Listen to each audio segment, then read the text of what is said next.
Good morning, students.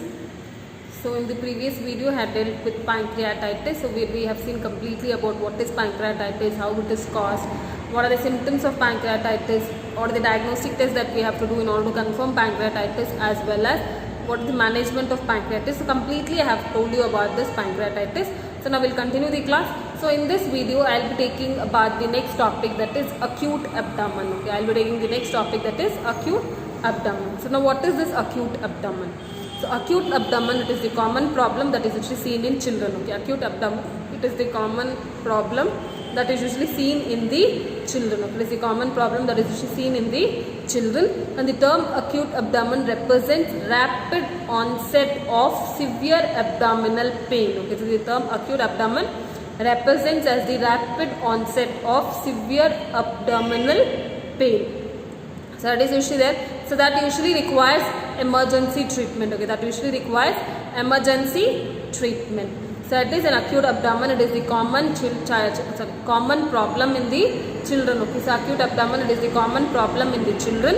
So the term acute abdomen. Okay, the term acute abdomen represents to the rapid onset of severe abdominal pain. Okay, the term acute abdomen represents to the rapid onset of severe abdominal pain that usually requires emergency treatment. Okay, that usually requires emergency treatment. So this can be caused by any disease. Okay, this can be caused by any disease or injury, or due to an injury to the intestinal organs. Okay, abdominal organs. So that is usually it can be caused due to any disease or injury to the internal abdominal organs. Okay, internal abdominal organs. So that is usually acute abdomen. Acute abdomen is a common problem. Acute abdomen is a common problem seen in the children. The acute abdomen represents to the severe abdominal pain that usually requires emergency treatment. So this is usually caused by any acute disease or any injury to the internal abdominal organs. Okay, internal abdominal organs. So that is usually there. So normally this pain, which is usually a feature of this acute abdomen. Okay, pain is usually a feature of acute abdomen, but this is not always the cause. Okay, but this is not always the cause. So pain is just a feature, but it is not the cause. So this requires immediate treatment. Okay, it usually requires immediate treatment, and proper treatment should be given. Okay, proper treatment should be given, because if there is delay in the treatment, okay, if the delay is this treatment, that it usually leads to complication. Okay, that usually leads to severe complication. So normally pain is usually a feature. Okay, normally pain is usually a feature, but it cannot be a cause, and then therefore it should be properly diagnosed. Okay, therefore it should be properly diagnosed, and proper treatment should be given, because if they delay in giving treatment, okay, if they delay in giving treatment, that usually leads to severe complications. Okay, that usually leads to severe complication. And the pain, it is usually like in this acute abdomen, they will be having severe pain. This pain usually occurs immediately or suddenly. Okay, it occurs immediately or suddenly. Then this will be present for 3 to 4 hours. Okay, this pain will be present for 3 to 4 hours, and in few cases the pain can be present for more hours. Okay, for few cases the pain can be present for more hours. So therefore it requires emergency treatment. Okay, it requires emergency treatment. And if the pain is present for more than 4 hours, okay, if the pain is present for more than 4 hours, and if they require emergency surgery, okay, if they require emergency surgery, then this is usually called as surgical abdomen. Okay, this is usually called as surgical abdomen. Okay, if the pain is present more than 4 hours, okay, if the pain is present for more than 4 hours, then, and if they require emergency surgery, okay, if they require emergency surgery, then it is usually called as surgical abdomen. Okay, it is usually called as surgical abdomen. So this is about this acute abdomen. Acute abdomen, it is commonly seen in children. So the acute abdomen usually represents as the rapid onset of pain in the abdominal area which requires emergency treatment. The cause can be acute disease or any injury to the internal abdominal organs, and this pain usually is a feature but not a cause, and therefore it should be properly diagnosed and treatment should be given if at all if treatment is not given properly, then it can lead to complications. An acute abdomen, it's usually seen that they will be having pain. This pain can occur suddenly or abruptly, and the pain will be present for 3 to 4 hours, and if it is present for more than 3 to 4 hours, and then if they require emergency surgery, that is usually called as surgical abdomen. Okay, that is usually called as surgical abdomen. So next is causes of this acute abdomen. So the causes of this acute abdomen mainly occurs due to any conditions in the GI system, hepatobiliary system, urinary system, reproductive system, or pancreas. Okay, so the causes of this acute abdomen can be occurring due to any disorders in the GI system, reproductive system, pancreas, hepatobiliary system, or urinary system. So that is usually about this thing.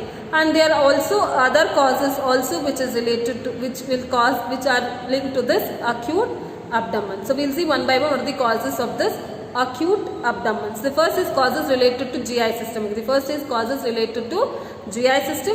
So the causes related to GI system, it can be due to any inflammatory conditions. Okay, it can be due to any inflammatory conditions such as enteritis, appendicitis, acute diverticulitis, enterocolitis, or peritonitis. So this causes related to GI system. So this can be due to any inflammatory conditions such as peritonitis, diverticulitis, colitis, enterocolitis, appendicitis. So that is usually about this inflammatory causes. And then it can be due to any obstructive conditions also. Okay, it can be due to any obstructive conditions such as strangulated hernia. Okay, it can be due to any obstructive conditions such as strangulated hernia.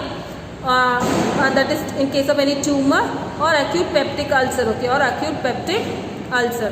So that is usually about this causes related to GI system. So causes related to GI system, it might be due to any obstructive conditions or due to inflammatory conditions. And due to inflammatory conditions, it can be due to in case of like appendicitis, peritonitis, enterocolitis, diverticulitis. So that is usually seen.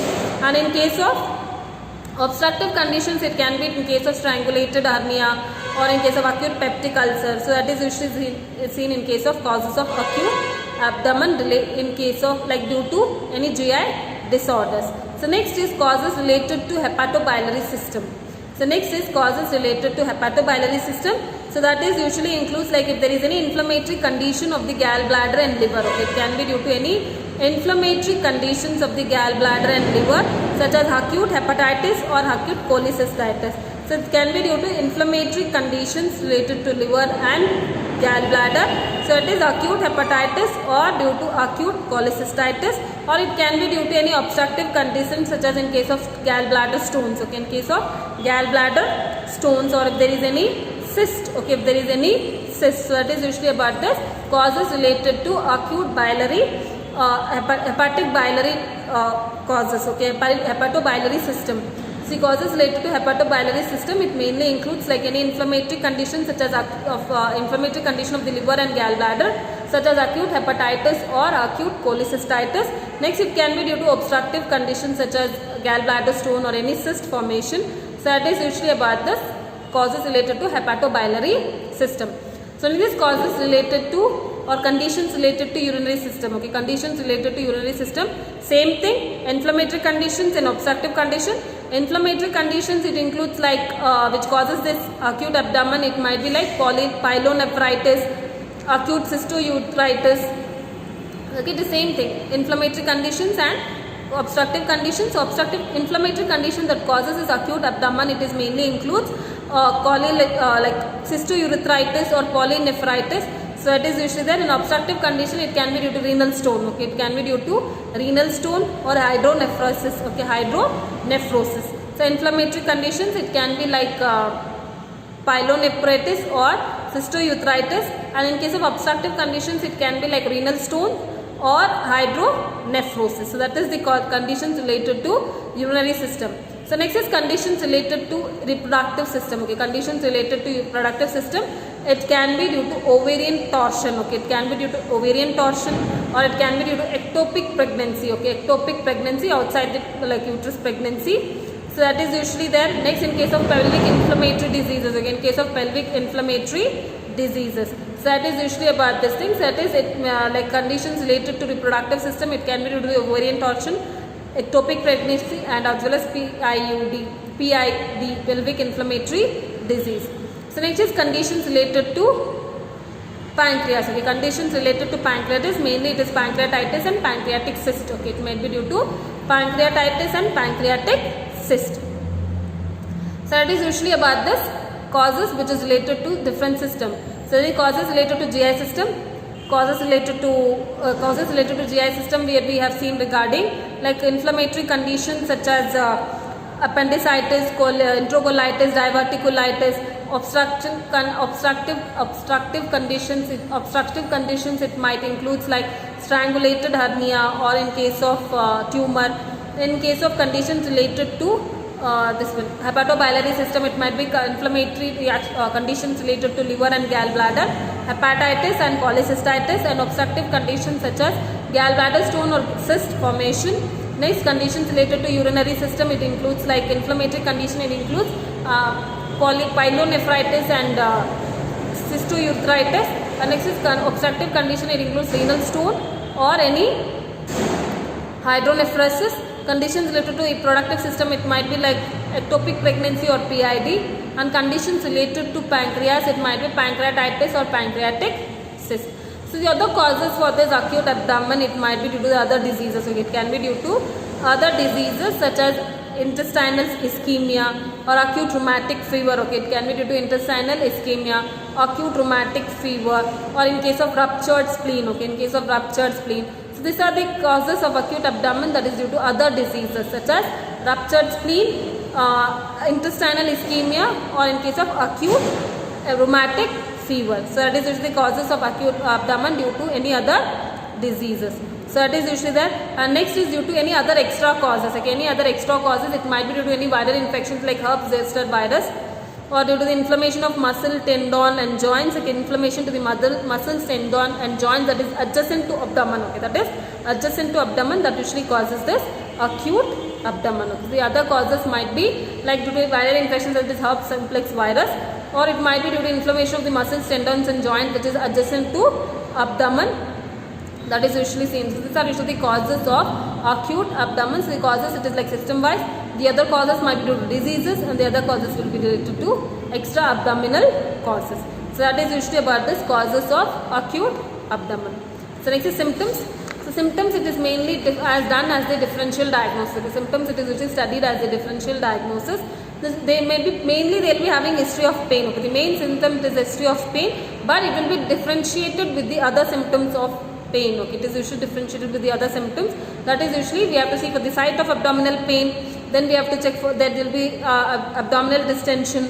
Then they will be having abdominal tenderness, vomiting, diarrhea, fever, jaundice, loss of appetite. Okay, they will be having vomiting, jaundice, nausea, fever, loss of appetite, and also that is usually about this symptoms that is usually seen. So the main symptom, it is pain. The other symptoms, it usually includes like abdominal distension, tenderness, fever, nausea, vomiting, jaundice and loss of appetite. Okay, the loss of appetite.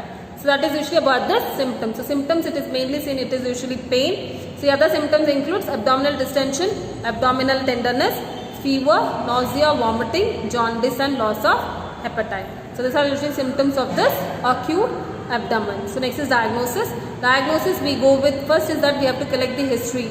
So history, where we will be checking about the past illness, and we will be checking about any system wise any illness it is there, like urinary problem is there, or respiratory problem is there, or any GI problem is there. So we have to collect complete history about the past illness. So we have to collect complete history about the past illness. Then physical examination should be done. Vital signs, it is usually checked. Then we have to go with X-ray, chest X-ray, and blood investigation. Blood, urine and stool should be examined. Okay, blood, urine and stool should be laboratory investigation. Mainly it includes blood, urine and stool. So that is the laboratory diagnosis that we go. So mainly diagnosis that we go, it is that history should be collected, physical examination should be done, X-ray should be done, X-ray should be done, abdominal X-ray should be done, chest X-ray should be done. Then we have to go with laboratory investigations of blood, serum and blood, stool and urine.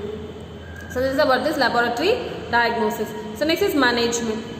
So management, it is mainly like primary care should be, it is mainly focusing on the initial assessment. Okay, management of this acute abdomen mainly focuses on the initial assessment. Okay, mainly focuses on the initial assessment. So what are the things that we have to do? It is that we have to stop oral intake. Okay, we have to stop oral intake. IV therapy has to be started. Okay, primary care should be given about the basic assessment on the initial assessment. So what are the things that we have to do is that we have to stop oral intake and IV therapy should be started. Okay, IV therapy should be started. Then we have to go with pain. Okay, in order to reduce pain, we have to go with giving them analgesics. And if usually abdominal cramps are present, okay, if abdominal cramps are present, then we have to go them giving antispasmodics. Okay, we have to go them giving antispasmodics. So this should be given based on doctor's prescription. So that is usually there. So then antibiotics should be given, which is usually given a symptomatic treatment. Okay, which usually gives symptomatic treatment if infection is present. So that is usually there. Vital signs should be continuously monitored. Okay, vital signs should be continuously monitored.